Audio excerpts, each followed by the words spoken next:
તો ગુજરાત સરકાર અને રાજ્ય પોલીસ વડાની અસામાજિક તત્વો સુધી પાઠ ભણાવવા માટેના 100 કલાકની ડ્રાઈવ અંતર્ગત આજરોજ દ્વારકા ખાતે રાજકોટ રેન્જ આઈજી અશોક કુમાર યાદવ દ્વારા ક્રાઇમ કોન્ફરન્સ યોજીને મીડિયા સાથે વાત કરવામાં આવી। રાજકોટ રેન્જમાં પોલીસ દ્વારા અંદાજિત 2270 ગુનેગારોને ચિહ્નિત કરવામાં આવ્યા છે।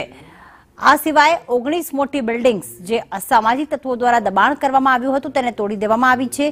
પીજીવીસીએલ ટીમ દ્વારા 2.5 કરોડ રૂપિયા જેટલી માતબર રકમનું વીજ ચોરી કરનાર ઈસમો વિરુદ્ધ દંડ ફટકારાયો છે।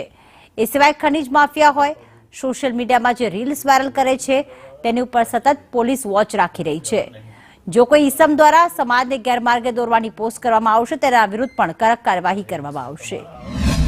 દ્વારકા મંદિરની સુરક્ષા માટે પણ અમારે જે ચોક્કસ આયોજન છે એ પ્રકારનું આયોજન થાય અને એ દિશામાં તમામ અધિકારી કર્મચારીઓ દ્વારકા મંદિરની સુરક્ષા સુનિશ્ચિત કરે એ મુદ્દા પર ચર્ચા કરવામાં આવનાર છે।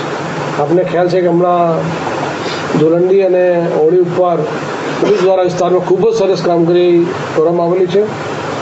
જે અધિકારી કર્મચારીઓ દ્વારકામાં એક ધાર્મિક લાગણી સાથે લોકોની મદદ કરેલી છે, સેવા કરેલી છે, એમાં જે કામ અધિકારી કર્મચારીઓ સારી કામગીરી કરેલી છે એને અમે બહુમાન પણ કરશું અને એક પ્રશંસાપત્ર પણ આપીશું।